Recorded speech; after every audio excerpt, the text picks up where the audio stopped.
Man, I'm on time.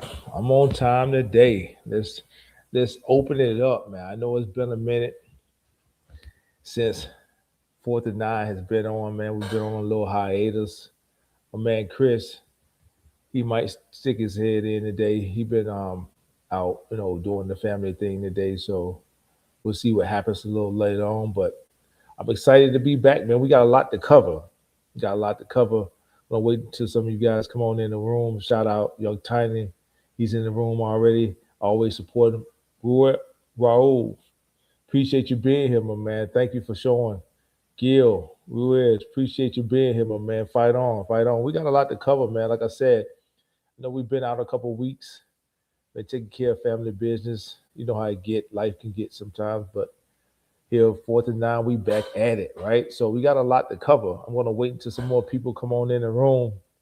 We got to talk about our recent commit, uh, Honor Johnson, man, kid out of San Diego, 5 star, composite 5 star, play both sides of the ball. We hadn't seen this type of talent on the team since who was it? Dory, back when Dory was playing cornerback, All American, receiver, punt returner, kick returner, you name it. He was everything. And looks like, we got another similar type player and Honor Johnson, man. Listen, this class that's come in, this freshman class that's here in this 20.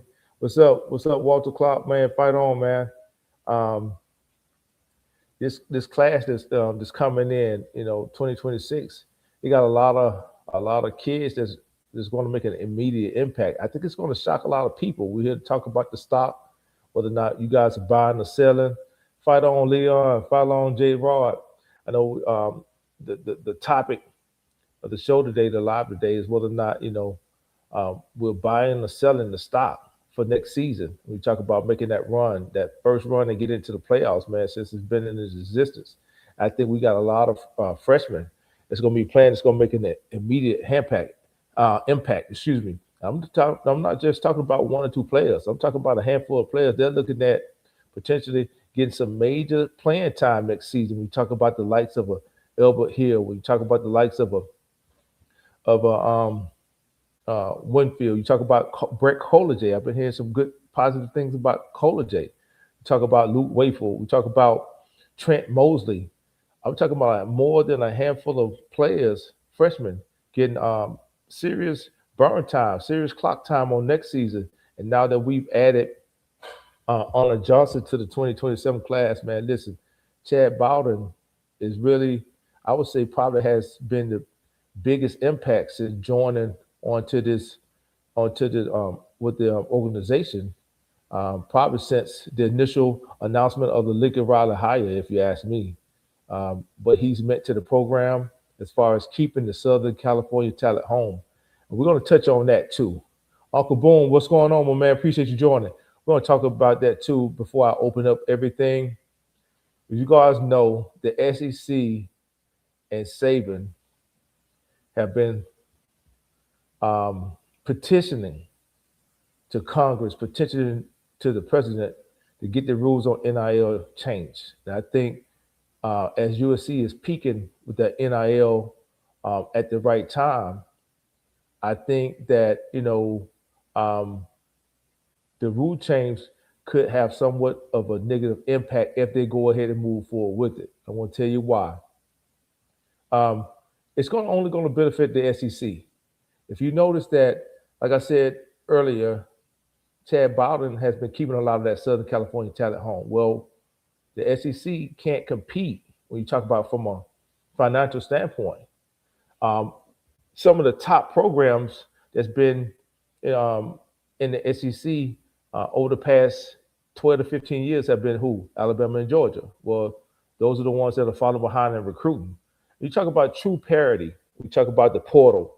You talk about these kids being able to access true generational wealth. See, it was all fun and games when the SEC was able, well, one of the few schools, or one of the few schools in the SEC, Alabama in particular, was able to hand out bags of cash and give the kids Chargers, Dodge Chargers, and Dodge Challengers, and the NCAA would look the other way. It was all fine for them. You add in the transfer portal, you add in NIL, you add in a competent front office. When you talk about USC, all USC needed to do was do what? Get their act together. And now that they got their act together, now that Chad Bowden and Lincoln Riley has put up that fence around Southern California, they're going to starve out Oregon. They're going to starve out Alabama. They're going to starve out Ohio State. All of those schools that's been benefiting from USC not having their act together, whether it be from an NIL standpoint, whether not it be from poor coaching, poor decisions when it came to poor decisions when it came to recruiting. All of that has come to a halt with the hire of one person, somebody to come in and get it organized, get everything up under one umbrella. We had 2 or 3 collectives going on at one time. Remember, it still wasn't organized. Sure, Riley had some success, but we didn't in the first season. But we didn't have everything organized. Now that we have everything organized, and we have a competent GM, the coaching staff is coming full circle. We talk about the recruiting, bringing in the #1 class, and now you signed Honor Johnson and predicted to sign some more top kids. Oh, they about to starve out the rest of the college football. Ohio State, we talk about Oregon, especially Oregon, and Alabama, the likes of Alabama and Georgia, no longer will they be able to benefit off of these kids from Southern California, especially at the skill positions. When you talk about the amount of running backs that we allowed to go out east, we talk about the amount of defensive players, skilled secondary players that we've allowed to go out east or up north to Oregon. All of that has stopped. And now you got Nick Saban whining to the president. But he's truly, I think, in my opinion, he's the face of it. He's nothing more than the face. He's doing the dirty work of the SEC. They want to go in and change things now. If you guys can remember as far back as when this NIL thing first popped off, he was one of the first ones to brag about how much his quarterback was getting in NIL money. Young, I can't remember the kid's first name, but he was out of California. Another California talent, right? Oh man, he bragged about how much he was getting in NIL, and what that was a marketing pitch for the University of Alabama. They didn't expect for NIL to explode the way it has exploded. But most importantly, they didn't expect for a school, a program like USC to finally get it together. And now that we've finally gotten to get together on our NIL front, we talk about having a standard. I talked about that a few shows back. What we were missing that standard. Chad Bowden came in, implemented a no-visit standard. Once you commit to us, that's pretty much it. And he stood on business. What did he say? Hey, look, if you go out here and you visit another school after you committed to us, you pretty much forfeited over your opportunity with USC. And so far, it has proven to be effective.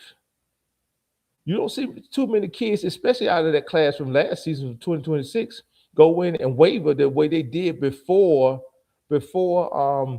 Chad Bowden came in and changed the standard. Everything starts with a foundation. We talk about a company, we talk about a house, we talk about changing, the way you look at training. Everything starts with a foundation. Now I think Chad Bowden has come in and set that standard. He said to these kids, hey, look, go ahead and take all the visits you want. But once you commit to us, you pretty much need to go ahead and shut it down. Because if you're still looking around and says that you're not really serious about committing to staying with this program and helping this program get back to that place where we used to be at, right? So it has been proven to be pretty effective move by Chad Bowden, by the front office. So I commend them. I commend them for being aggressive, for focusing on the California talent, showing these kids that, hey, look, we're serious. We're back serious about keeping you guys home. And as shown today with the commitment of Arnold Olave Johnson, this kid has some serious talent. When you talk about playing both sides of the ball, this kid can play. So that's what we're missing. But what's most important, like I said, man, we got a bunch of kids from 2026 class, and I've been hearing some good things coming out of spring camp about these kids the mindset has changed. Now, whether or not we put it on the field, well, unfortunately, we're not going to have a spring game. But whether or not we put it out on the field, that remains to be seen, right? I would love to have seen a spring game so I could see somewhat of a basic of what we're working with for next season. But when you talk about challenging for these spots, I'm hearing good things out of Kenya Pepe. I'm hearing good things out of like I said, Brett Colajay on the defensive side. Oh, but here and maybe and some other kids that were already within the program. Some other kids that were already within the program are showing up. Everything is on a clean slate. We talk about defensively. Everything is on a clean slate right now. You talk about bringing in a Hall of Fame coach like Gary Patterson. You brought in the another safeties coach. You've given the opportunity to one of the defensive line analysts, assistants that were already on the staff. I think his name is Skylar Jones, if I'm not mistaken. Somebody might want to correct me if I got that name incorrect. But what I've been seeing on a lot of these highlights, or they give like the inside peek at practice, I'm seeing a lot of technique being taught. How to put yourself in position to make the tackle, how you put yourself in a position to get off of a block, how you put yourself in position to bat down a pass or turn your head for an interception. We didn't see a lot of that last season. Our DBs getting their heads around. Well, I've been seeing it in practice, so now I can say, well, hey, at least they are teaching them. At least they are teaching them the proper technique. Now, it's up to the player to put that into practice. Whenever they get into game, it's up to the player to go in and put their talents, whatever they gain out of practice, to put that on display to keep your position. But at least it's being taught. The physicality, I'm hearing some good things with the physicality, but again, all of this is going to show itself on week 0 when we go out against San Jose State. So we still got the entire summer to go. We still got fall camp to go, but I'm hearing some good things out of practice. Now, what I also want to talk about is the stock of this program. We're returning a lot on offense. From what I understand, we're one of the few teams in the country that's returning the most players on the offensive side of the ball and defense. If you look at the offensive line, returning everybody from last season. What is that? Why is that important? It's important for what? One or two things. Jay Maava's comfort level. He knows that these guys are going to continue to gel, continue to be cohesive. Scott Hansen is continuing to work wonders with these guys. I know he worked wonders with what we had last season, even though we had some injuries at key positions. We had injuries at tackle. We had injuries at center. What did he do? Bring in some guys, coach them up. And that's what we need, right? Well, I'm looking for them to take the next step. Last year, we were effective against teams we should have beat. I want to see us be effective against teams that we were not favored against. When you talk about the Oregons, I know we don't have Notre Dame on the schedule. Shout out to you, B. Jones. Shout out to Light the Torch. Everybody over at Light the Torch, like Raul, B. Jones, back at Chance, and Guns. But I want to see us be effective against teams that we're not expected to beat. We talk about the likes of the Oregons, the Ohio States. We got those games at the college this year, right? I'm expecting for this team to play confident. I'm expecting for this team to play confident, come out and be physical. I'm expecting for this team to compete. I can't say that, hey, look, this team quit. I never saw any player quit one season, but we just got to all put it together now. We got to put this thing together and go out and execute. We got to execute. But I'm looking forward to the defensive side of the ball, that defensive line, right? Those linebackers. Again, we got a new DC, Gary Patterson. We got some new position coaches, especially in the secondary, along the defensive line. So I'm looking to see what this defensive line is going to look like.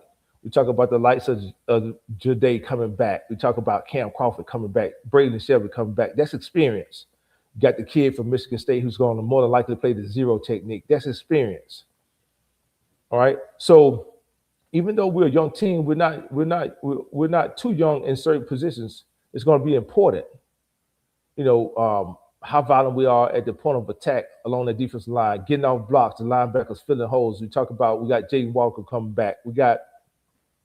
Um, I'm blanking on the other linebacker's name. I apologize. Charge that to my head, not my heart. The other linebacker we got coming back. We got a couple transfers that we got coming in. We got some freshmen that may see the field. So I'm looking forward to that. I'm going to open it up.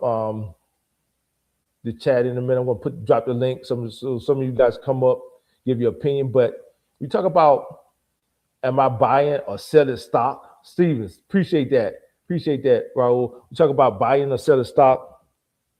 I gave a prediction, like we always do every season on the show a couple of weeks back. I said, in my opinion, especially with what we have returning on the offensive side of the ball, especially our running backs and our entire offensive line and our quarterback, the change on defense. I said next season, our ceiling is 11-1, and our floor is 10-2. That will get us into the playoffs. I also said that I expect for USC to at least make the championship game. Now, whether or not they win it, I'm not ready to predict that, but I believe that USC will make the championship game. I'm not just talking about the conference championship. I'm talking about the championship game. If we can stay healthy, and I know by the end of the season, attrition sets in, right? You're going to lose some players due to injuries.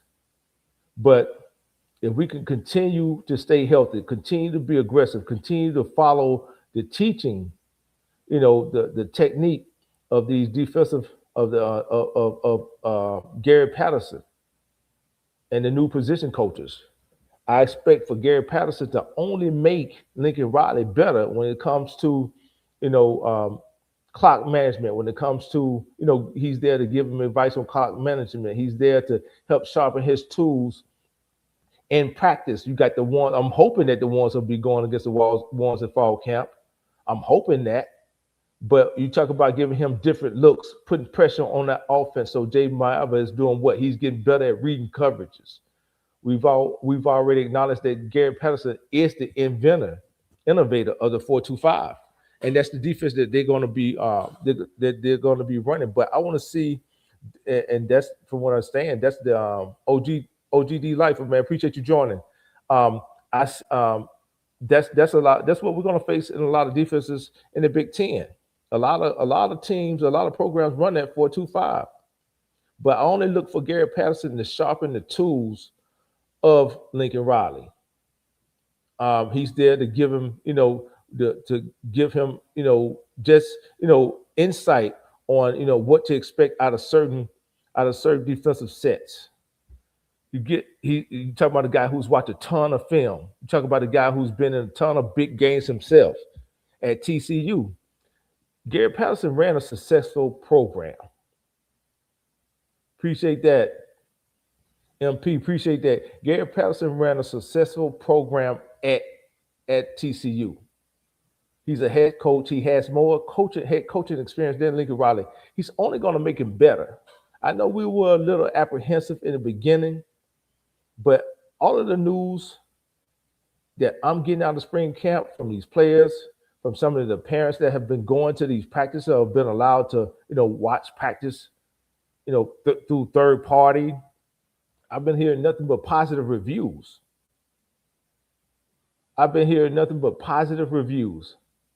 So again, I'm going to open up the chat in a minute. I'm going to drop the link again. In my opinion, USC stock is on the rise. When we talk about from a football standpoint on the field, we talk about from a front office standpoint. Chad Bowden, no visit policy has proven to be effective. I think he's changed the standard. A lot of people say culture. I like to say standard. He's changed the standard at USC. I think, it's in the standard starts with the foundation that he implemented. It shows that, hey, look, we're a serious program. Not only does it, did they talk the talk, they also walk the walk. What do? They close the number one class. What did he do? He just closed on Honor Johnson. Got from what I'm saying, in good position to sign a Danny Lane out of California. keeping that Southern California talent home, California period, keeping that talent home. And now a lot of the other programs are starting to feel the heat of it. You got them going to Congress complaining because they can't compete from a financial standpoint. Hypocrisy, man. Hypocrisy. As long as they were able to stack 4 and 5 star talents on the bench and keep them in school for 3-4 years, sitting on the bench behind somebody with a brown bag full of money and a Dodge Charger, they were fine with it. The SEC was cool with it. You talk about the likes of Tennessee. That's right. I'm calling them out. You talk about the likes of a Tennessee. You talk about the likes of a Florida. You talk about the likes of a Alabama and a Georgia. Those schools are starting to starve out now. They can't keep up. So what do? You take your ball and go home. And there's also been word about SEC breaking off and I guess starting their own league. Well, you already in your own league. What good is they gonna do? You just gonna play each other every season and then come up with some type of fictitious championship? Because you can't compete because of the 2 top programs can't compete financially? Is that what you're talking about? So again, I'm about to open up the line. We're talking about USC stock right now. Are you buying or are you selling right now for next season? Me, I'm buying. I got us ceiling. We talk about regular season, ceiling 11-1, floor 10-2. I'm talking about buying. I'm buying USC stock into making the college football playoffs for the first time, even with Lincoln Riley getting to the championship game. We're going to open this up in a minute. About to drop the link. Shout out to you, USC J, man. Appreciate you for joining live. Hold on, I'm about to drop the link. You guys come up. I know this is an off week. Kids are headed on spring break. But again, I've been getting some positive reviews out of spring camp. And it's good to be back, man. I know, like I said, we've been out for a couple of weeks right now. Chris is attending to some family business right now. He may pop in. Leon, my man, what's going on? Young Tiny, my man, what's good with it, man? Appreciate you guys this morning. Young Tiny, be Jakes. What up, Chris? What's going on, man? You see the topic of the show, man. USC stock, man. Are you buying or are you selling? Which one? Leon, we're gonna start with you. Listen, if you went to my my Twitter account or my Instagram account, my personal account, it says right there I'm an investor. So okay, I got you. You feel me? Yeah. I'm trying to get VOO and VTI. I'm trying to get all the dividends and all that. I'm buying right now. Right. For all those, so-called USC fans, and they talking about fire Riley and he wasn't doing this and he wasn't doing that. Yeah. Leon, you there? And if you just talking with the 26, can you hear me? Yeah, you will fade in and out. No, you start. Now, if you see what he's doing with the 2026 class, man, right? They're doing a great job of hiring staff, getting recruits, setting the culture, and then development of the players. So right now they're at A1 right now with me, bro. Right. Let's go. Appreciate that. Leon. Young Tiny, you there, my man? Yes, sir. I'm here, bro. Man, you see the topic of it, man. Are you buying and you selling this USC stock? Oh man, I'm absolutely buying. I'm absolutely buying, man. When we look at it from a stock perspective, strong reasons to buy, man. We just signed the #1 recruiting class for the 2026 cycle. After having a decent 25, some of the program we haven't accomplished since we know way back then. Having a class that includes numerous blue chip prospects and a heavy emphasis on California talent, which historically has been a major foundation for our national dominance. You know what I mean? So the recruiting surge alone, largely credited to Chad Bowden. You know what I mean? Strict commitment policies have helped build momentum and stabilize the class. With the elite talent. You know what I mean? Returning starters and expectations for our defensive improvement. You know what I mean? Right. I'm definitely buying in. You buying in? Okay, I'm gonna come back to you. Young Tiny. Uncle Boom, you there? Uncle Boom. Yo, what's good, fellas? What's good? What's good, my man? Appreciate you joining live. You see the topic, right? You buying or you selling USC stock for next season? Oh, I'm buying. You buying? Buying. I'm mortgaging the house. You mortgaging everything, right? Right. Go ahead and expand on it, man. I mean, is it because of the offense or the defense, the new defensive staff? I mean, what's got you? What moved your opinion, or what is swaying your opinion as far as like the way the program is heading? What's swaying it, or what's influencing it? Oh, to me, I always felt like year 5 was always going to be probably one of Lincoln Riley's best years because he's had 3 or 4 recruiting classes that are his guys under his belt.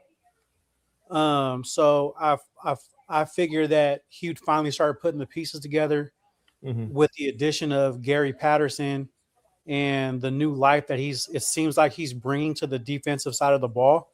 Right. With the 2 weeks of spring practice that we've all seen through clips and all that. So it seems like, things are, really high right now, which is great to see. I mean, we've seen it in the past, but things feel different this go around as opposed to when DeAnton Lynn was brought in.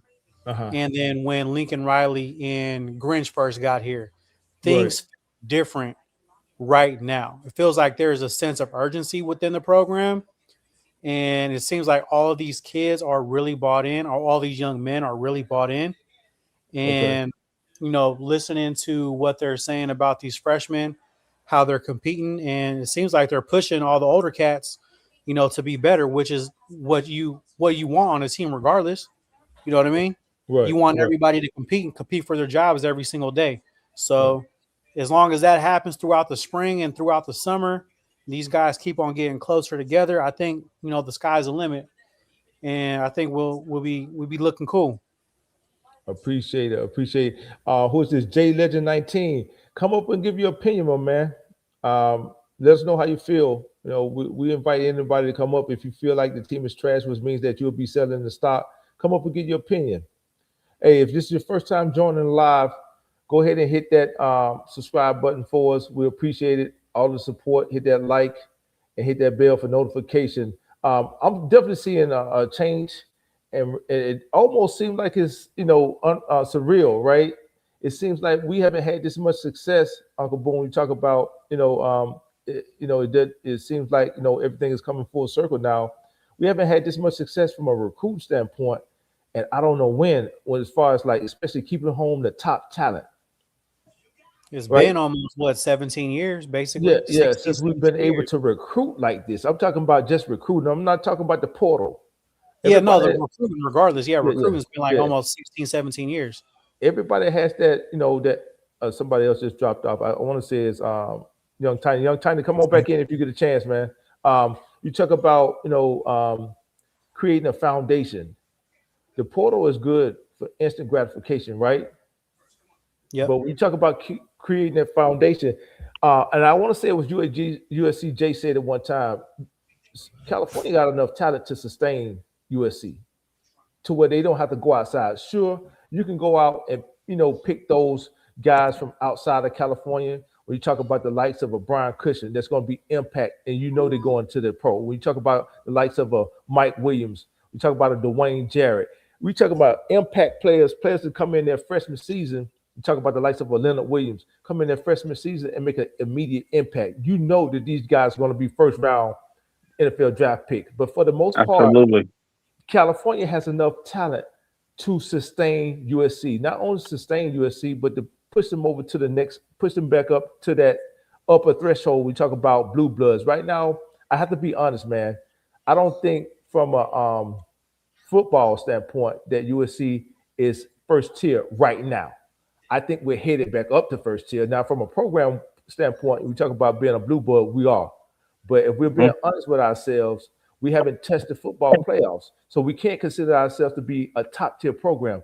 I think within the next 1 or 2 seasons, we can get back up to the upper echelon. So we'll start off with you, Leon. What's your opinion on that statement I just made? Well, first off, let me touch on the recruiting thing. Okay. I think the reason why the recruiting wasn't what we thought it should have been when Riley first got here is because USC wasn't spending money on high school players when everybody else was. We were Okay. late to the game on that perspective, in that respect. And then once we got a general manager who started running the program like a business and focusing on California kids, you saw the change. Now, every time Oregon's going after a recruit, we just putting them back in the closet and saying, nah, y'all better go to Washington. Y'all better go to Tennessee and go get some players because California's locked up now. In terms of if USC is a top-tier team, I agree with you. Until we make the playoffs year after year after year, we can't say that we're a top-tier team. But I will say that had the playoff format been the way it is now in Riley's first year, we would have been in the playoffs. I agree. We're a hamstring away from being, from winning that Pac-10 championship game and being in the playoffs. But I agree with you. We need to win year after year to say we're back. I had another thought I wanted to say. Oh, yeah. I think we're going to the playoffs this year. I said, with the return of the offensive line, the running backs, our quarterback, 16 starters, more starters than anybody else in college football, this is the year that we need to make the playoffs. I think we have a better shot this year with a 3-year starter at quarterback than we will, say, what's the young man's name? What's the freshman's name that we brought in? The quarterback. You talking about Williams, Jonas Williams? Jonas Williams. I think we have a better shot this year with Jaden Mayava being a 3-year starter than we will around him and the defense being better and all that kind of stuff. But I think this year we're going to make the playoffs. Okay. So that's where I stand. Okay. All right, Young Tyler, I'm gonna come to you next. Walter Clark, appreciate you joining the show, my man. You see the topic of the show. Are you buying or you selling USC stock for next season? Oh, I'm buying in. I'm definitely buying in. Okay. Riley is finally given Riley everything he's needed. Okay. I mean, Mike Bone, it's a good thing that he left because he was not heavily into NIL. He wanted to control everything in-house. Okay. And there was some promises made to Riley that they were slow to act on. Okay. Jen Cohen comes in. All of a sudden now you're getting your performance center built. They were looking for a GM for 2 years. Okay. And they finally got the right one in that case with Chad Bowden. And believe it or not, he wanted Patterson 2 years ago to be his DC after he fired Grant. But Patterson was, he wanted his 3 years off to get into the Hall of Fame. Yeah, I heard reports about that. I heard a report. Yeah. So I mean, because remember, Patterson came here. They were talking about him being an analyst, and that didn't work. And he didn't work out because I think Riley really wanted him to be the DC before he hired Lynn. So yeah, I'm strictly buying in, and I'm not worried about the schedule because 3 of the hardest games we have are at home. That's true. And people, and the other thing, people don't really look at what team is coming back from the year before. They just assume this is not the NFL where you sign a guy for 4 or 5 years, right? Right. These kids graduate and move on. That's true. Ohio State may not be as strong as they were the past couple of years.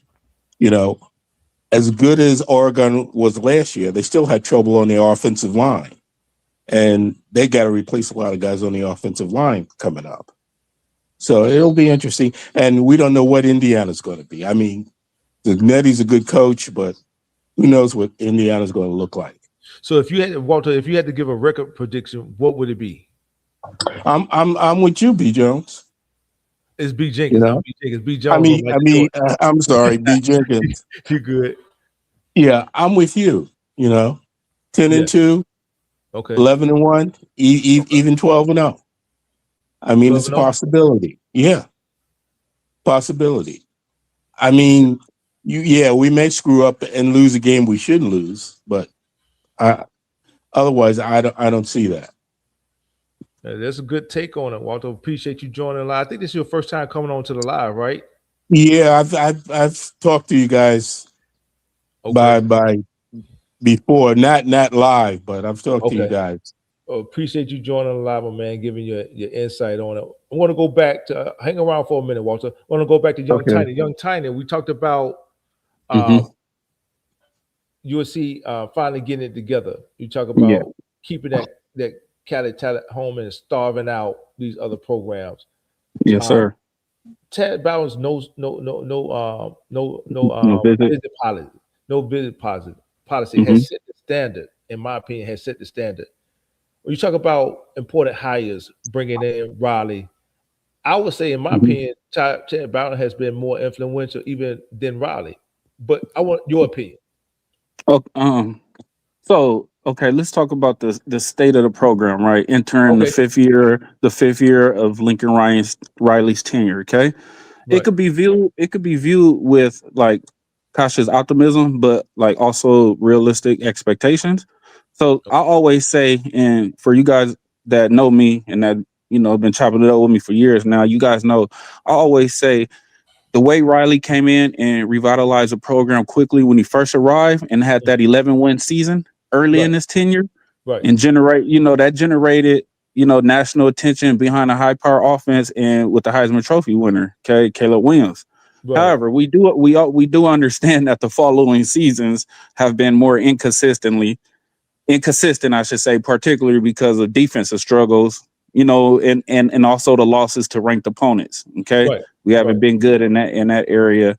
So we all know that us Trojans at a program with the expectations and the history that we have, simply being competitive, it's not enough. You know what I'm saying? And us true fans understand that we always knew it was going to take time. But like I said, that 11-win season, that first year, kind of had everybody like, oh, okay, we back. And granted, with the Heisman Trophy winner with 11-win season, we were back into national attention, but I wouldn't say we're back to where you get what I'm saying. So so simply being competitive is not enough. So us fans expect conference championships, playoff contention. We haven't been to the playoff yet, but I agree with Leon. This year we will be there. Okay, but by year 5, Riley has largely built, the roster, like somebody alluded to earlier. Finally, with our own recruits, like you just alluded to, installed the proper staff. You know what I'm saying, and shape the culture of the program along with Chad Bowden, okay, and Jenny, and we got to give props to Jen Cohen and everybody else involved, the unsung heroes that nobody talks about, okay, because it's a program. It's not, you know what I'm saying. A program is a whole lot of people, okay. So I feel like this upcoming season is widely being viewed from just to hearing everybody as like a proven moment. You know what I'm saying, and I feel like Chad Bowden introducing that strict no visit policy for players who commit to USC. You know what I'm saying? And if they take visits otherwise, we'll move on from that. I feel like the philosophy behind that approach is that a commitment should represent a genuine and firm decision, rather than a placeholder while recruits continue exploring other options. We've seen recruits, we've seen in the past recruits commit to SC, and then other top schools start offering that they didn't even have those offers previously, right?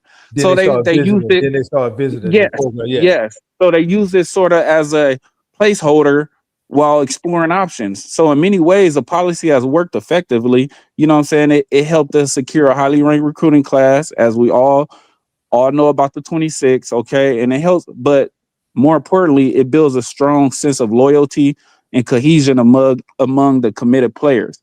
We've seen from the 2026 class the bond, the camaraderie, the cohesion, the family, environment that these recruits build together, wanting to bring the natty back to SC, okay? And encouraging recruits who are fully bought into the program. The strategy to me reduces the likelihood of last minute flips and creates a more like stable recruiting class. Oh, You know what I'm saying? do you agree with the point that USC is a top tier program, just not a top tier football team right now? When you hit on that, I think, and I'm a USC through and through, but I say it'll be fair to say at this moment that our program is viewed nationally as a very good program that has not yet returned to true elite status, if that Okay. makes sense. That's how I Okay. would put it. So I would put us Great. as a current state of the program. A safe way to describe us right now, where we're standing right now, I would say probably like that second tier of national contenders. And I'm just keeping it 100. You know what I'm saying? Right. Um, yeah. So I would say, we're a very good program, and we're definitely on the incline, but we have not yet returned to that true elite status. And what's going to do that is getting into that playoff. You know what I'm saying? And Okay. potentially causing some harm. Uncle Boom, do you agree USC is a top tier program, but not a top tier football team right now? Yeah, we're not with the heavyweights at the moment, unfortunately. But I mean, we're getting there. This season is going to be where we, stick our hats in the ring and actually get in that heavyweight contender status. You know what I mean? So, Right. if anything, like Young Tiny just stated, we're that second tier at the moment. But Okay. we've been rising, and it's been a steady climb. It's not as fast as everybody has wanted because of the success of a Kurt Signetti or I'm not even going to say Dan Lanning because he didn't have to go through things that Lincoln Riley had to go through when he first Thank you. got here. You Right. know what I mean? Right. It's kind of like Kirk Signetti set the bar really, really high within 2 years at Indiana. So everyone's saying, well, if Kirk Signetti did it, Lincoln Riley should have been done it. So, but we're that second tier. Well, with that, Uncle Boom, and this is just my conjecture. I look at until Cincinnati can be consistent with it as far as like winning chips. I look at it the same way I look at it as when Ed Ogeron won at LSU. Maybe he caught lightning in the bottle. Walter Clark, Yeah. your opinion on that? I agree that nationally we're not looked upon as a Okay. top tier program. Okay, I agree nationally, but I will match up our talent with anybody out there from what we've done the past couple of years in terms of recruiting. And especially along the defensive line. Okay. I mean, if you look at everybody talks about how big and rough and tumble the Big Ten is, and stuff like that. You look at Indiana. Indiana has a very small defensive line. They played what Alex Grinch wanted to play, that speed D. I mean, they had one guy that was over 300 pounds on the defensive line. So I like where we're going. I think we're on the rise. I basically think that we're definitely going to make some noise in this upcoming season. Hey, B Jinx. Go ahead, Leon. I agree. We do have the bodies, but until we have a player on the defensive line who gets up there and controls double teams, doesn't get moved off the line, and penetrates and make plays in the backfield, it's all conjecture. You want to talk about the Indiana defensive line? They had that one guy who was 285, 290 pounds, and they couldn't block him in the championship game. Nobody could block him all year. I forget the guy's name. Remind me of Thule, right? When we had Thule, yeah, nobody he could was. really block Thule. He was an undersized defensive tackle. I think he's not. Is it number 95? And he lived in the backfield, and nobody could block that guy. Double teams, one-on-ones. So until somebody on USC's team or multiple guys on USC's team does that, we can't say that our defensive line is as good as Indiana's or Miami's. Do we have the stars? Do we have the talent? I believe we do. I believe we're going to see a big year out of G-Day. I think we're going to see a guy like Alex take on double teams because we've seen him do it at Michigan State where they just can't block him. I think we're going to see these guys do it. But until they do it, we can't say that our defensive line is as good as everybody else. Are they just as big or if not bigger? Yep. We have more 300-pounders in Ohio State last year. I'm glad you said that, Leon. Do we have that disruptor on the defensive line, on the roster, in order to make an impact like that, like Leon was just saying? Yeah, we do. We do. I'm looking at Ja'Day to take the next step. I know we have what's my name? Thanos on there. He's recovering from a foot fracture that he had, potentially for Floyd Boucard. I know USCJ talks about Floyd Boucard a lot, but I'm looking at Ja'Day to make that next step, to live in the backfield like that, to be that disruptor. But I come to you, Young Tiny. Do we have that guy, that guy along the defensive line to make that impact like Leon was saying? I'm optimistic that we do. And Alex, coming from Michigan State, with also the constant development and improvement of a Ja'Day, because I've seen Ja'Day do some things last season, and I was like, okay, I was very impressive. But I feel like if I just name one guy right now on the interior D line, okay, I'm not talking about the edges, just that interior. I think my safe bet, like if I was to buy stock in one player, I would put in an Alex on being that player. And I want to go with Jared also, but like as long as Jared could just get in there and control them gaps and clean up two block, you know what I'm saying? I think Jared is going to be good though this year also. I know people really not really talking about him, but I think from a zero tech point of view, Jared, I think he's gonna shock some people, but I like the pickup. I like that Alex, that Michigan State cat, man, and seeing what he did last year, including to us. And man, he had an interview the other day, and he was just speaking on that, man. And I just like everything about that dude right now, man. Now, are they gonna play Ja'Day on the edge, or are they gonna play him at tackle?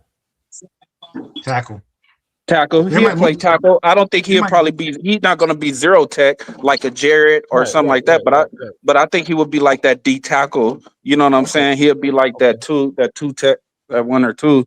But I just feel like from interior standpoint in general, like your question stated, I feel like Alex is that guy that could cause that ruckus on the D line.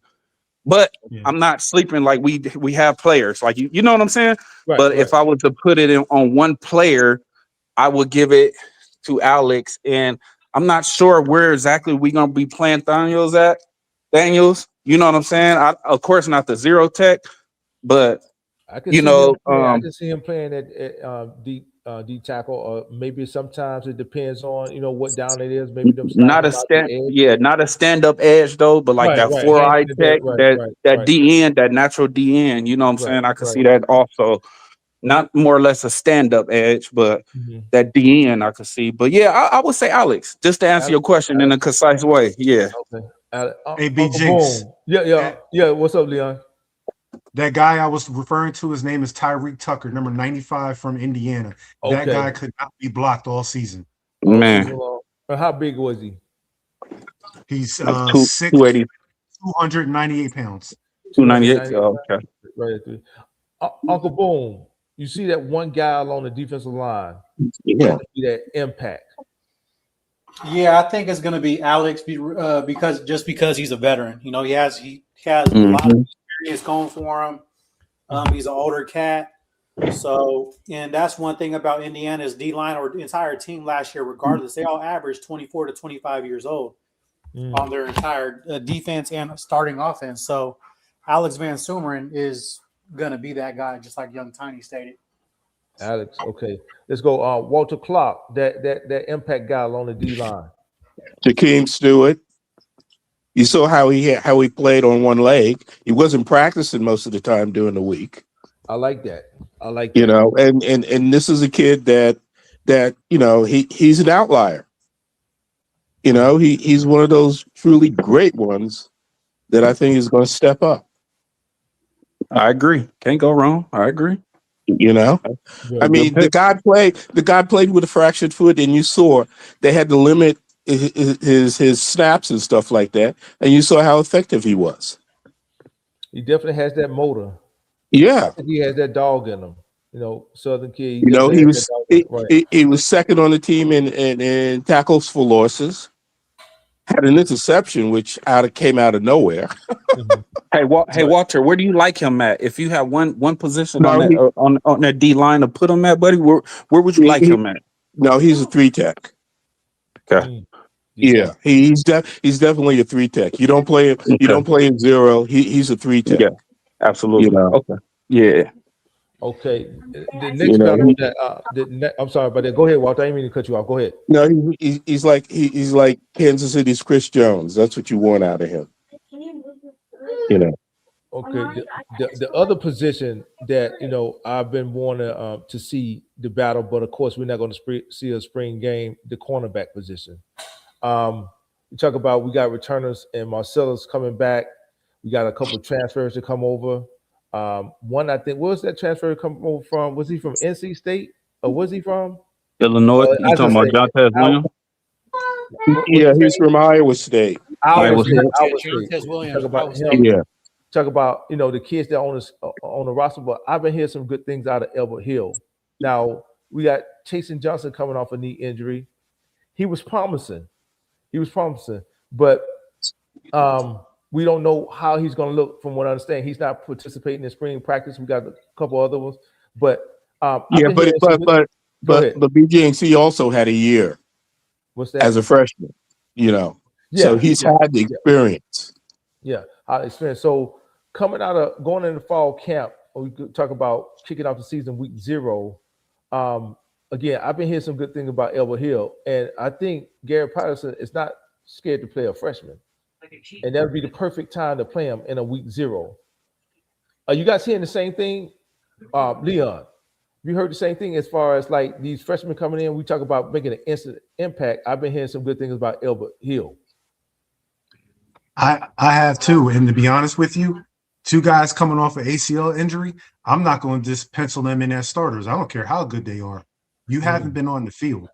I tore my ACL in college, and I played safety and cornerback. I played safety my freshman year, corner my sophomore year. I know how hard it is to come back and how difficult it is to trust that knee sometimes. And these guys these guys are not on the field getting game-like reps like Selly is, like RJ Sermon is, like Elbert Hill is. And I've said on multiple podcasts, there are 2 players in that defensive backfield that nobody on the other team have in RJ Sermons and Elbert Hill, and that's elite speed. We talking 10-4, 10-5, 10-6. None of the other cornerbacks have that. And from everything I've been hearing, Elbert Hill is probably the best safety best cornerback we've seen as a freshman since Adoree Jackson. Yeah, they say he's a natural.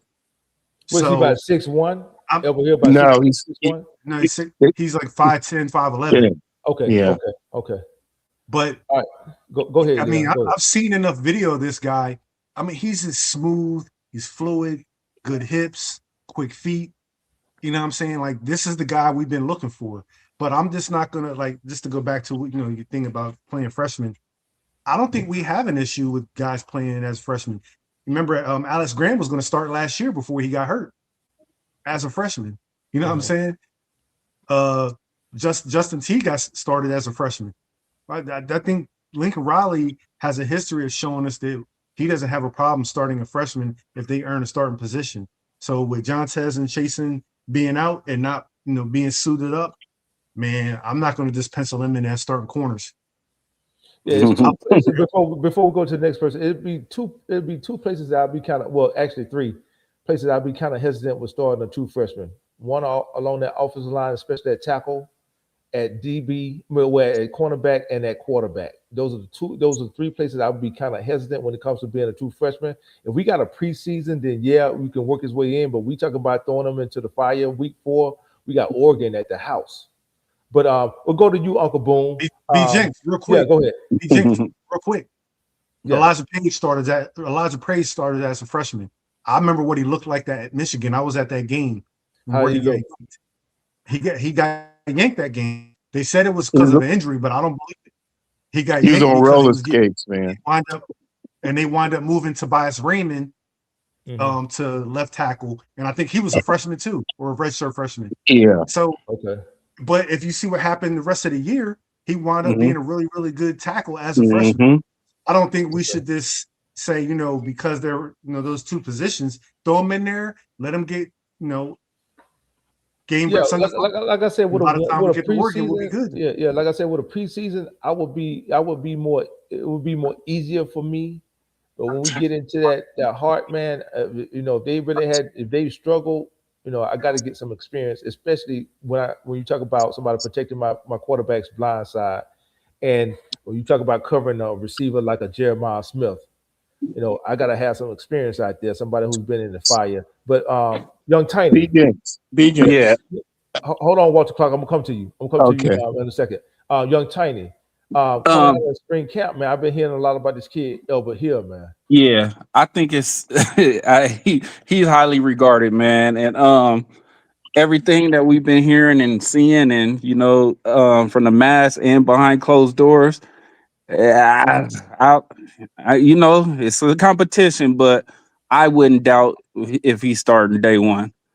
To be real with you, honestly, the most established name in the room will be John Tez Williams, but that is an injury he's coming off of. Fair to say, well, Leon made some great points, but I think it's safe to say with the experience and production that he brings, you know what I'm saying? Everything all right with that injury. You know what I'm saying? Nothing on setting back. I would feel like he's one of the safer options for the staff. You know what I'm saying? That's bar everything goes okay with that injury.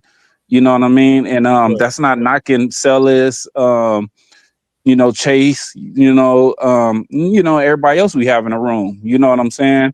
But I feel it's safe to say that Hill and John Tez Williams, if everything goes okay with his recovery and that injury and everything, that'll be two. It'll be safe to start them two at corner. You know what I'm saying? Okay. Walter Clark, what were you about to say? It's so funny about the offensive line, right? Past couple of years, we've been worried about, what is the line going to look like? What is the line going to look like?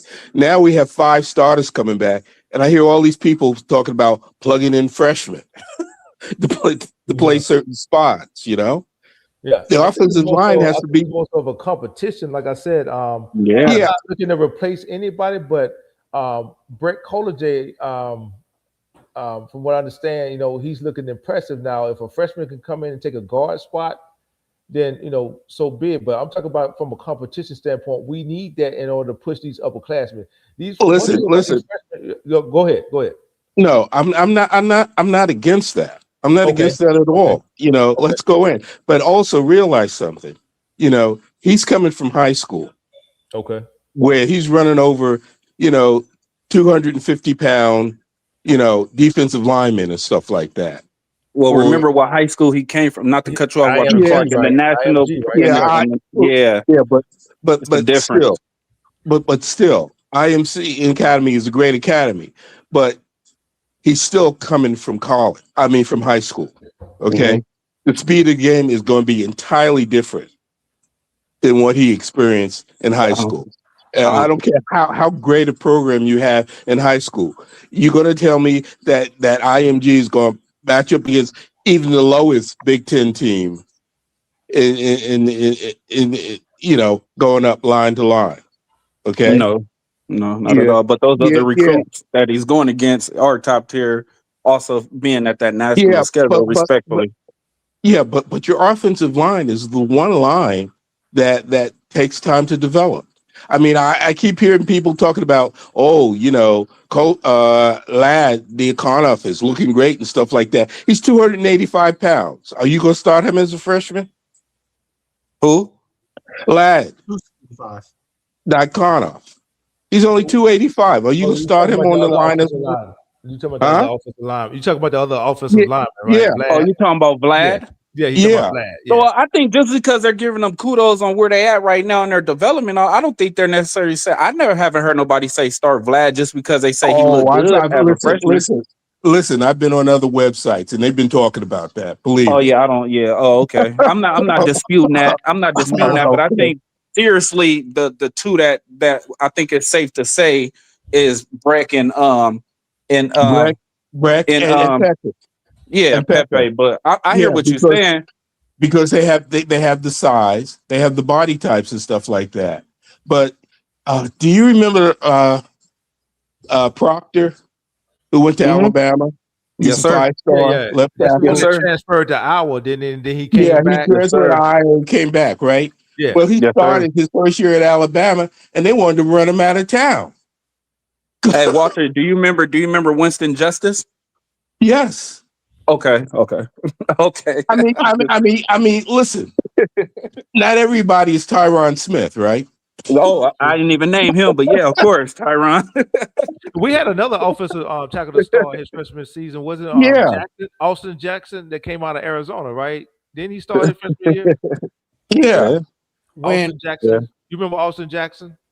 When Sark recruited Toa Lependon and those three big colleagues, Damian Mama, they all started as freshmen. Yeah, but you know, listen, I'm not against freshmen starting, but you know, let's not get crazy. Okay. It's already been crazy. But Walter Clark, can you see a player like a Elbert here? And we're gonna come to you next, Uncle Boone. Can you see a player like a Elbert Hill coming in and starting day one though? Yeah. I mean, the thing about him is that he's just unique. Okay. In terms of his skill set. You know, he's not a player that you look at and say, well, you know, we need to work on things. He still needs to work on things. But, you know, every once in a while you get those guys that are just different as freshmen. And you got to play them. I mean, if they're in the spot, you play them. Right. I think that Raleigh, well, I don't think I know. Well, I can't say that I know. I can't assume. I think that Raleigh is going to turn the defense totally over to Gary Patterson, and he's going to run it however he see fit. And if that's playing a true freshman at cornerback in the Elbert Hill, then he'll do so. I think it's going to go to the best talent. Uncle Boone, can you see a player like a Elbert Hill coming in, true freshman, taking one of those starting cornerback positions? I mean, yeah, to start the first couple games, but to be honest with you, in my opinion, I think the starting positions are going to be up for grabs the first 3 games of the year with who USC plays. So in going into that 4th game, I think the starters are going to be set, possibly going into the 3rd game. So could he start the first game? Yeah, I see it. I can see that. But do I see him staying that way? I don't know. Maybe it's 50-50. Yeah. We talk about the preseason. You hear me see preseason a lot. You know, those first 3 games are always one more games. You see what you got along the offense and on the defense. But that second game, and we have a history of playing Fresno State. They haven't been no pushover whenever we played them, right? They've always played us tooth and nail. And they got a good head football coach over there. He was a linebacker coach at USC. Yep. I'm blanking on his name. What's the guy's name? Ince. Matt Ince. He's going to field a tough football squad, a tough 22 that's going to come out there and compete. So while I like to say, you know, the first couple games of preseason games, I don't think this is going to be much as a cakewalk as a lot of people are anticipating, even myself with Matt Ince. He's going to put some talent on the field. Now, do they have as much talent as USC? No, of course not. Of course not. But I do expect for USC to be dominant, especially along the offensive and the defensive line, which is what I'll be paying more so attention of, more so than, okay, how many passing yards Malva has, how many rushing yards does Akeem Miller have. I'm going to be looking at how physical we are up front. So there's a reason why I asked that question about who is that one guy that we see along the defensive line. We cover, the defensive line. We covered the secondary pretty much. Linebacker play, we all know was a sore spot for us last season. We didn't get that much production out of our linebackers. Eric Gentry kind of disappeared during the season. I don't know whether or not that was due to the DC making the substitutions or finding some spots for him to play, but He was one of our playmakers early on in his career. Linebacker, talk about Jaden Walker. We talk about Desmond Stevens. I'm expecting for those two to start, but again, we got some freshmen that may play. We got some transfers that may play. 425, Leon, your projected starters, who you anticipate on starting. Would it be a Stevens? Would it be a Walker? Yeah, I got Jaden Stevens. I got Jaden Stevens. I got Jaden Walker and Desmond Stevens starting, period. Okay. I think the issues that we saw last year were a combination of two things: lack of experience, and then the defensive line getting pushed in their face.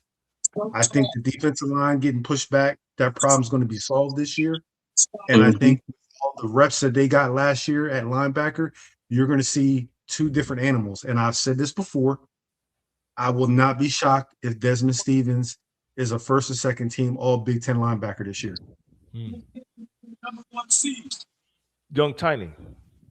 Same question. Yeah. I second that.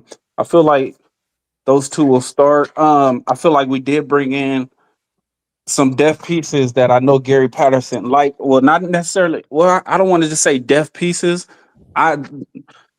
They brought in that linebacker, less known linebacker, but that people really paying attention to. But I think the transfer from Washington, as well as our transfer 2 years ago, Tamir Robinson, I think they're going to be in play more than everybody is expecting.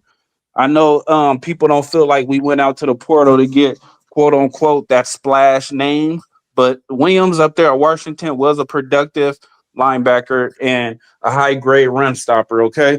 So don't sleep on him. I want to say Stevens and Walker. Okay.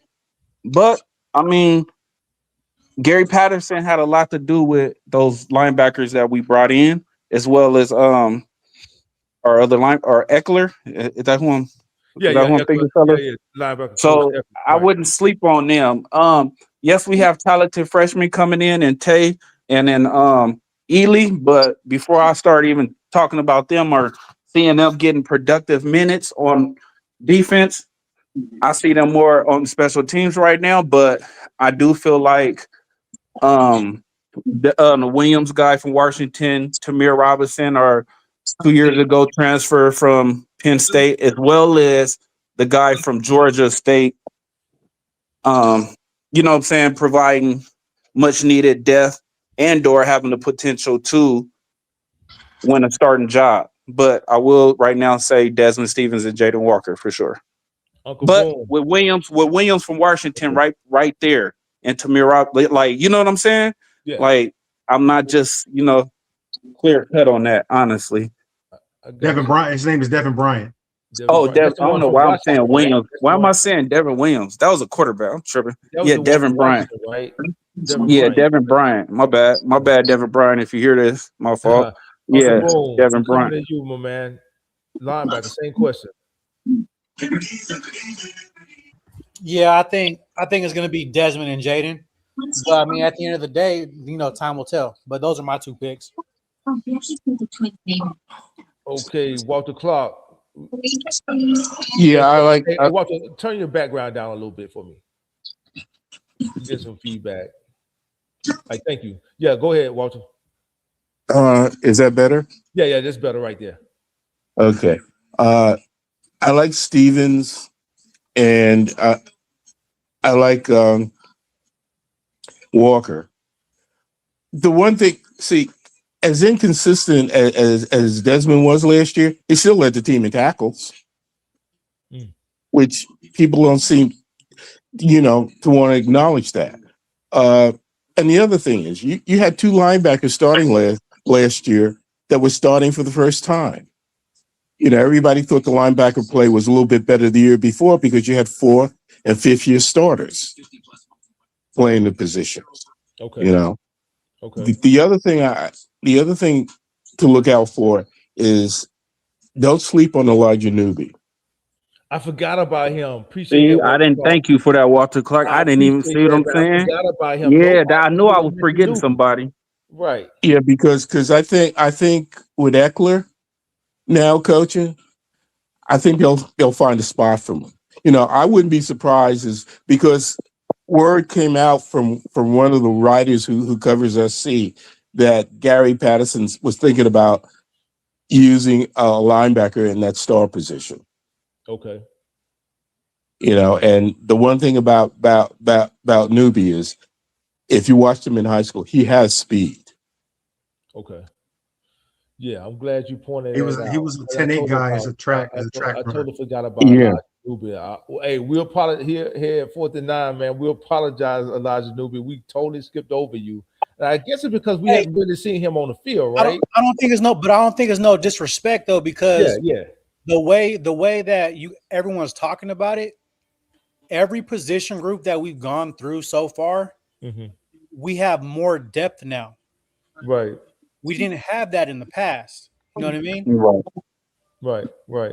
And also to attest to what Uncle Boom just said, don't mean to cut you off, B Jinx, but like that's to attest to our depth and our recruiting, because it's a lot of players, and I use them as an example. I could use two position groups as an example. Well, no, let me just stay generalized. Overall, the more you recruit elite talent year by year, there's going to be players from previous classes that respectfully, not that they're not good or anything, but that could get lost in the shuffle or lost in the sauce if they don't stand out and win a position. And so that's why we see people getting hidden down on the depth chart that had the talent when we brought them in. So they could be from the 24-25 class, but the more you recruit, bro, blue chippers and these good players coming in, there will be good players lost down the depth chart. And that's just how it is. We see it at receiver. Okay, we've seen it at running back. All right. And we've seen it all over the roster. We've seen it at corner. So that's just how it is. So like to bring in these receivers this season.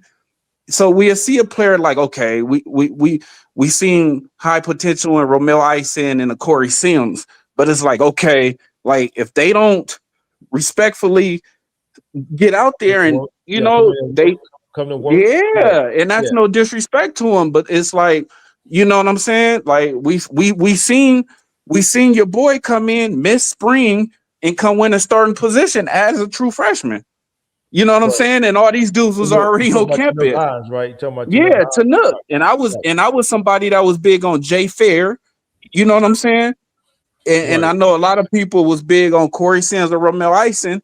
You know, I was big on Jay Fair. Some people was big on Jordan, even though we know he had other issues going on. But it's like, man, I'm just saying, bro, it's easy to get lost in the sauce. Hey, you know what I'm saying?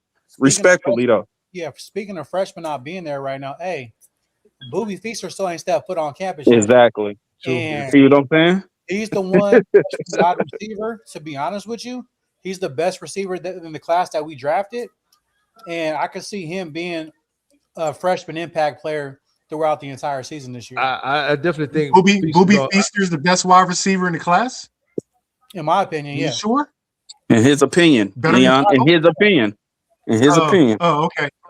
I can definitely see Feaster getting some time on kick return, maybe punt return. I'm not sure. Riley like to have sure hands and back there on punt return, but I definitely can see him get some burn. Go ahead. Hey, B Jinx. And B Jinx, what's interesting about that, which is a great problem to have, like I say, keep alluding to our death, is that what us fans have to understand is we all have our opinions and we all feel like, oh, this player, oh, he's going to get this run.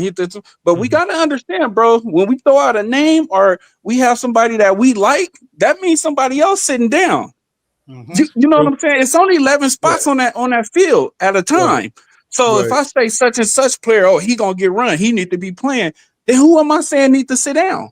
Who is he going to play over? I'm not even specifying no names. I'm just saying in a general stance. You get what I'm saying? And that's what people and that's what we run into that's what we run into. Because everybody gonna have the players that they like or they feel, but it's like, okay, if I feel such and such should be playing, then who do I feel like shouldn't be playing? Who's the best receiver in the class that we brought in 2026? I'm gonna say the guy who won the CIF championship and led his team to a championship. Carson Palmer said he's the best player in the nation. Trent Mosley. Trent Telling Mosley. you. Yeah, he looked pretty. I've been hearing some good, pub out of that guy too. I say he gonna start at that slot. You think Mosley gonna come in and get the nod? In my opinion, yep. Here's the thing. Here's my conjecture. There's a lot of players that look good in the highlights that we see, and in the highlights that we see, you don't see what? You don't see any drops, right? We'll know. Hey, shout out to all odds. I mean, appreciate you joining it. Hey, go ahead and hit the subscribe button if you hadn't subscribed already. Hit the bell. Hit the bell for notification. Hit that like button. Do us a favor. Hey, B Jinx, I've seen some footage. I'm not gonna say no names, but I've seen some footage with some drops. You have? It's out there. It's out. It ain't out there, but it's there. Yeah, I got what you're saying, but what I'm saying is we don't have the inside scoop like a lot of you guys have. We don't see the drops. We only see the highlight catches, right? Yeah, absolutely. Right. So we don't see a lot of that. We can just give our opinion, and you mentioned it earlier, Young Tiny. We can only give our opinion, but Trent Mosley, I have heard some good things about him, and you guys seem to think that he's going to start in that slot position. Well, let's talk about that real quick. I do expect for Tanook Hines to come in and take back over that one spot. I've been seeing Corey Sims look good. I've been seeing, the guy from NC State look good. NC State, yeah. NC State, Tanook Hines, and of course, if Trent Mosley takes that slot position, like you said, some guys are gonna have to sit down. We talk about developing a rhythm for Jay Maiava. He had 2 trusted receivers last season. That was Bakai Lemon, who won the Bolitnikov, and Jacoby Lane. Now I look for Tanook Hines to take over that one spot. Who's the second guy? It might be the guy from NC State. That's who I see. That's who I see. Leon, your second guy. Say that again, B Jinx. Your second guy at receiver. I got Tanook Hines and I got Terrell Anderson at the wideouts. And you got Mosley in the slot. Yeah, if you look at here's the thing. If you go by what the team said, it's Zacharias Williams, Romero Ison, Trent Mosley, Seth Zamora, and at the slot position right now. I'm taking Trent Mosley. Uncle Boom. You there? Yeah, what's the question? Sorry, my bad.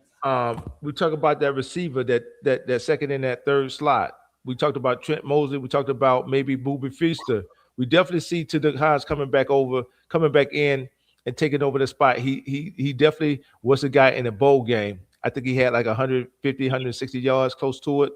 Missed on a couple of touchdowns. I think there was a couple of overthrows that he could have had 2 or 3 touchdowns. But we talk about that second spot and that third spot. Who you see going to? Yeah, I think it's going to be the NC State cat. And at the moment, I would pencil in Trent Mosley at the moment, or Zacharias Williams. I'm talking about week 0, my man. Not at the moment. Week 0. Oh, week 0? Yeah, you go.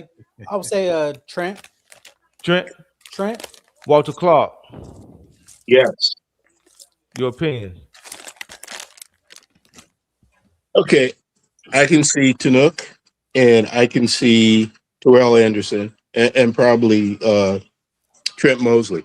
I also want to say something about Terrell Anderson. Damn it. Okay. Everybody got worked up. Oh, we need to go and get Marsh. We need to go and get Coleman. Terrell Anderson had a higher yards per catch than both of them. I think a lot of us was thinking big name. I think a lot of us was thinking big name because you got to think about it like this. The way I see it like this, they got some big shoes to fill. So we thinking big name, of course. Marsh and the other kid that came from he went to Texas. Where did he come from? The other Cam Coleman. Cam Coleman, and went to Texas. I think more people were looking at the name as opposed to this kid being sneaky, flying right up under the radar, and you got Riley and Bowden go and get him. I think that was a great pickup. Yeah, and the other thing was he played in a terrible offense at North Carolina State. With the quarterback play was terrible there. Okay. Young Tiny. Yeah, I would say week 0 that combination of those 3 are safe. I think Zachariah Williams will have something to say about it. as far as our slot. But I want to go back to what you said a little second ago about the chemistry with Jada Mayava. Right. Okay, how important that is. Right. Okay, so that's why we say, oh, it's great to be an early enrollee and be there, but it's interesting. That's why I think it's so interesting how even though we knew he had the playbook the whole time he was still at home and in high school, you know what I'm saying? But coming late like that and winning that starting spot, you know, he didn't necessarily. I would think it would be safe to say that Jay Fair and all them had better chemistry with Jada Mayava, being that they were with him over a year, and you know the guys that was there early in the Romel Isons and the Corey Sims and the, you know what I'm saying, the other players, that you know, the Boise State guy and you know the DJ Jordans and all that, right? So I just feel like that's why I just feel like that's so interesting that that the guy came in and won that starting position, you know what I'm saying, without being there early. You know what I'm saying? Yeah, he had the playbook. He had the playbook and all that, but I just feel like that's why that's just so interesting. So you look at a Booby Feaster who's not there, you know what I'm saying? But we know, you know, the talent he has, and Booby Feaster gonna have something to say. Right. Exactly. Right. Hey, BG, but you know something that I think showed early in Tanook's career, the reason why he got that start, he was willing. The blocking. He was a willing blocker. And I was gonna get to that, Leon, but I'm sorry. Go ahead, buddy. No, you're good, bro. And I totally agree with Leon. He was a great blocker, but I did see chemistry issues. As great as he was and as good as he looked, I did see route timing and chemistry issues with Jada Mayava, whether it was overthrown balls, whether it was he expected Tanook to be in a certain spot that he wasn't. You know what I'm saying? So it may look like Jada Mayava's fault. You get what I'm trying to say? I get what you're saying totally. Yeah, but what stood him apart, like Leon just attested, like my bro Leon just attested to, was that his blocking and him just being a hard-nosed player out there, just willing to do the dirty work and whatever, you know, the run blocking and blocking for his other receivers after they get a reception downfield was big. You know what I'm saying? Absolutely. And last question before we get up out of here, man. Before we get ready to close this out. Again, before we get out of here, thanks to everybody that joined the show, man. We appreciate it. Hit that subscribe button, hit that like button, hit the bell for notifications. If this is your first time joining us. But last question, and I have to ask this, is the elephant in the room. We talk about buying stock and SC for next season, whether or not you're buying or whether or not you're selling. I got to ask it. Last season we 9-3, came up short. From achieving our goal, from even making the Big Ten championship game. You know, we faltered in a few games, fell behind. I expect for us to make that next step. But another 9-3 season, is that a successful season for and missing the playoffs? Excuse me, another 9-3 season and missing the playoffs again for Riley in year 5. Would we consider that to be a success or a failure? Leon, we'll start with you, then we'll go around. I think it's a failure, but I think it depends on who we lose to. Like if we lose to Oregon, Ohio State, and Indiana, 3 teams that made the playoffs last year, one of them being the national champion. The year before that was a national champion. It'll be a failure in the USC fans' eyes. It'll be a failure in my eyes, but I understand. Well, and let me caveat that. If it's really, really close losses, you know what I mean? So that's my answer. I thought that it was. I didn't know he had. All right, Uncle Boom, it's on you. 9-3 is a failure, in my opinion, especially if you lose to Oregon, Ohio State, and Indiana, because Lincoln Riley has shown he can't beat the elite teams yet. So you're saying no matter who they lose to, 9-3 is a failure. Yep. Walter Clark, coming to you, my man. Walter Clark, coming to you. Okay. Yeah, it depends on how we look. I mean, we really haven't been blown out. in any game that Riley's been here in. Mhm. Unless there were, circumstances like the Pac-10 championship game where Caleb got hurt and the offensive line got banged up. Yeah, I could see where it could be disappointment and stuff like that. But again, it depends on how we look. Okay, so no matter who we lose to, it depends on how we look in those losses.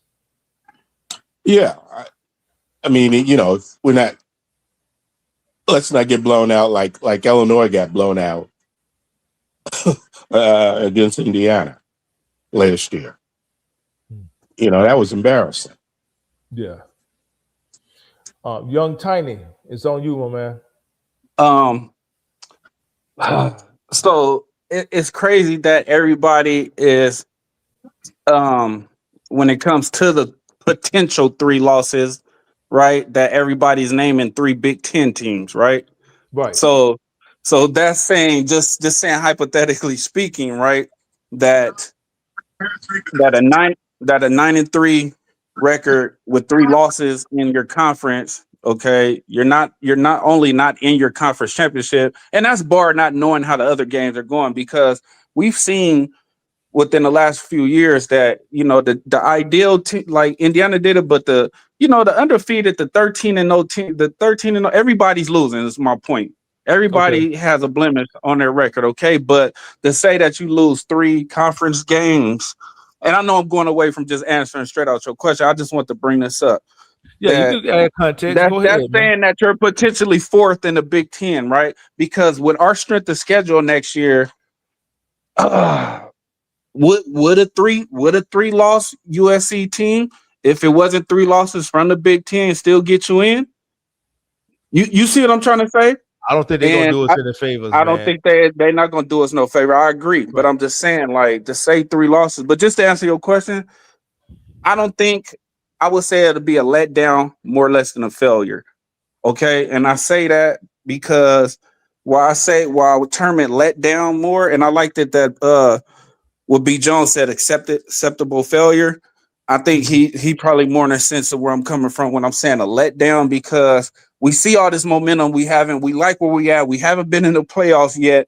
So, we bring him back, our starter line, quarterback. So like just the momentum we is as a program right now, we feel like we shouldn't be at 9, at 9 wins, but we feel like we should have more than 9 wins, if this makes sense, y'all. Not just trying to gibber, but I feel like it'll be more of a letdown than a failure. I'm going to agree with. I think it was Uncle Boom that said it. Riley, if that happens, Riley will be in.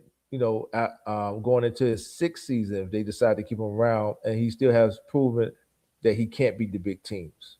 Yeah, I think it'll be a total failure when you talk about what we're going to lose after next season. Probably the entire offensive line and your quarterback, and maybe 1 or 2 running backs if King or Jay Waymo decides to go to the draft.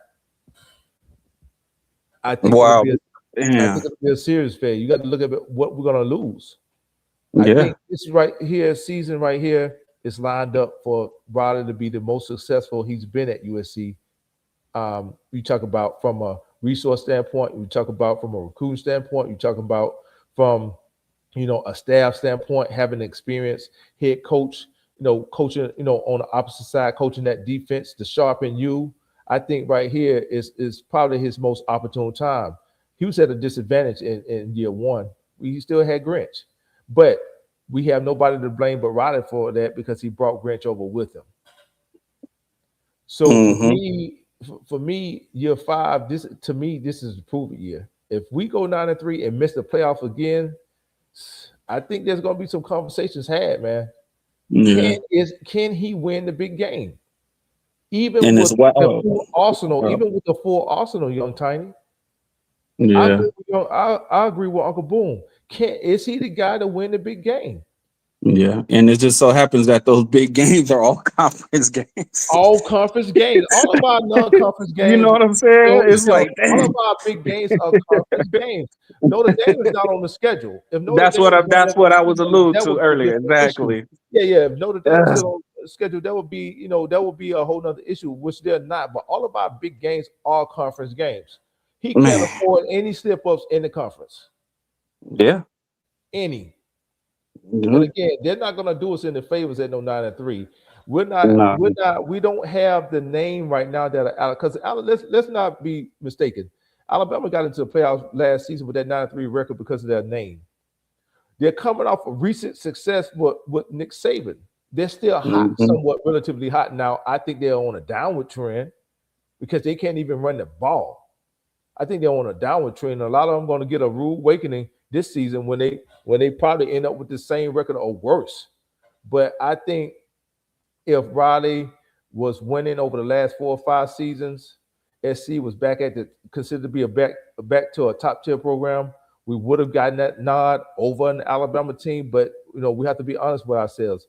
We're not that football program again. I think we can get back to it, but I think this right here is lining up for Riley to have his most successful season at USC.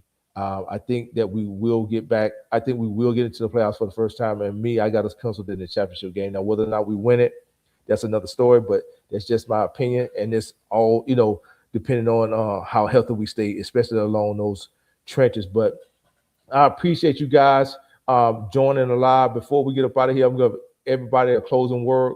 And whatever social media you got, go ahead and shout it out real quick. Leon. I just want to thank you for letting me come on the pod, man, with all my guys, man. Always good to talk to y'all.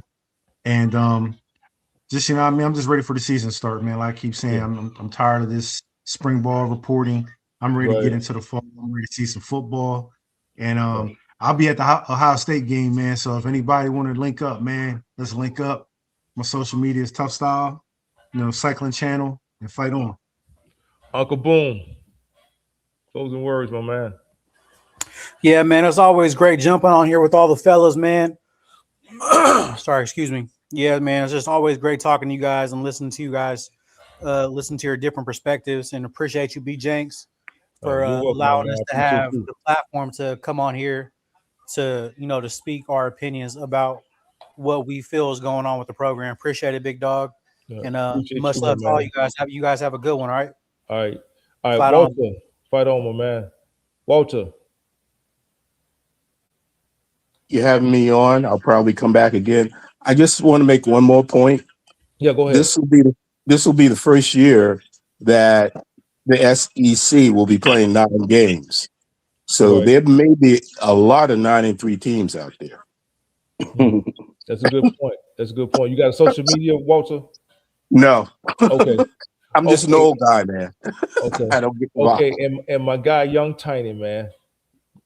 Yeah, man. First of all, thank you, B. Jinx, man, for the platform and providing a more fan-based live where you give us all a chance to, congregate and, respectfully debate, if we have different opinions. And shout out to the whole panel, man. This was a great panel today. And, I respect everybody's opinion. And, it was a great panel. It was just good vibe, great panel, man. So once again, I appreciate you and 4th and 9 always. And, I feel like we're all cautiously optimistic that, this year we will see a vast improvement, man. And I don't have no social media. I'm on YouTube. I'm a YouTube dude, but, I just appreciate you all, man. And till next time, we will fight on. Yeah. And before I get out of here, shout out to my running mate, Chris, man. Shout out to him right now. Like I said, he's handling some family business right now. He'll be back.